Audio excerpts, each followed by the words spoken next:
Michael's all excited, and I'm like...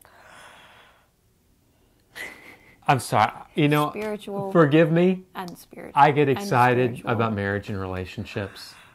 I just want to go bake some bread. I get excited about that too. Okay. Is that what the kids calling it? Love with Julie and MJ.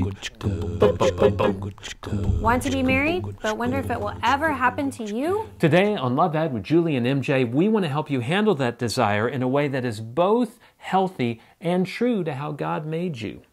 This may seem like a weird topic for our current series, Premarital Sex in the Scriptures, but really it isn't. No, not at all, because if God made sex for marriage, and yet you're doubting you'll ever get married, then how is that hopelessness going to help you save sex for marriage? It doesn't help you. Instead, it intensifies the temptation to just give in and take whatever you can get. And we even see that in the church today. So last week we said we had 3 tips for those of you who are burning with passion, yet for whom marriage seems a long way off. The first tip we covered last week: stop suppressing your desire for marriage. And our second tip is this: start to supplant any idealistic expectations you likely hold for marriage with those which are both realistic and inspiring. Because the hard truth is this: what most unmarried folks long for so desperately isn't marriage at all.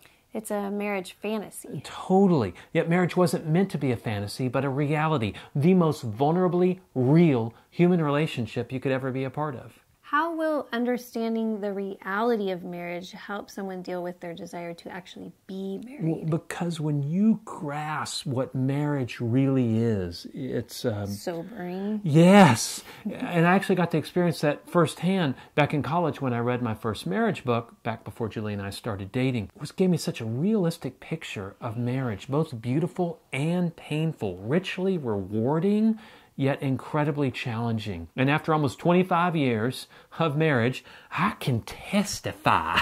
Oh yes, that book was spot on. But most people won't read their first book about marriage until after they're married. Which is a travesty, because as that book stated, many people who think they want to be married have really turned marriage into an idol that will ensure all their happiness, heal all their brokenness, and end all their loneliness. And that idolatry can take the form of picturing that perfect Hollywood romance. Yeah, but that's not what marriage is. Specifically for women, we can get very focused on that wonderful idea of being chosen, what type of ring we'll want, what type of wedding we would have. Women talk about that stuff? Consider the time and money invested in preparing for that wedding day, $35,000 on average. No idolatry going on there, boys and girls. Then compare that expense to the time and money invested in preparing for the marriage itself.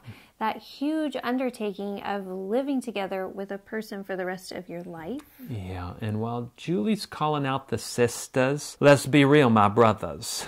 Are you guilty of saying you want to be married when what you really want is readily available guilt-free sex? Men are like that? But as the renowned sage Jeff Foxworthy is known as saying, getting married for sex is like buying a 747 for the free peanuts. Ladies and gentlemen, this is your captain speaking. Marriage is not about sex.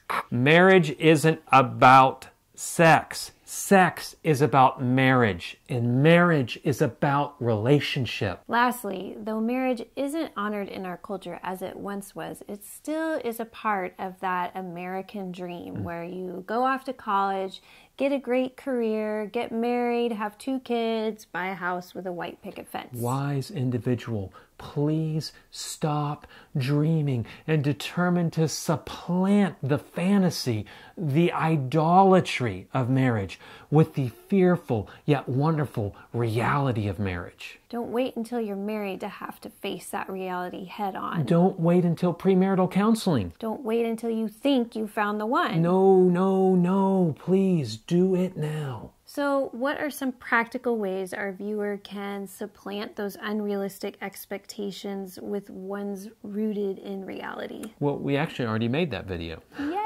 It's the episode called Date to Win, and it'll give you plenty of practical suggestions for supplanting those marriage fantasies with a vision of marriage that is far bigger than finding the one or securing a lifetime supply of guilt-free XXX sex or achieving the American dream.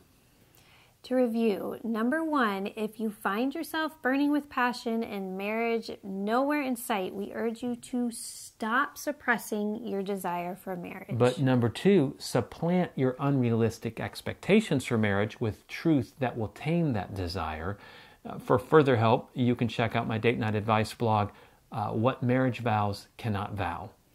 And what's number 3 for those who are burning with passion but marriage is far off? Learn how to discipline that sex drive. Sounds difficult but intriguing. Because it's both those things. So join us next week as we continue our series, Premarital Sex and the Scriptures, on Love Ed with Julie and MJ. Love Ed with Julie and MJ.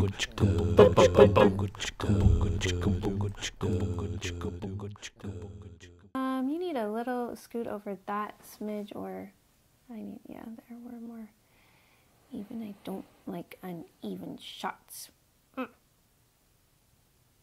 Curiosity got the cat. Curiosity killed the cat. What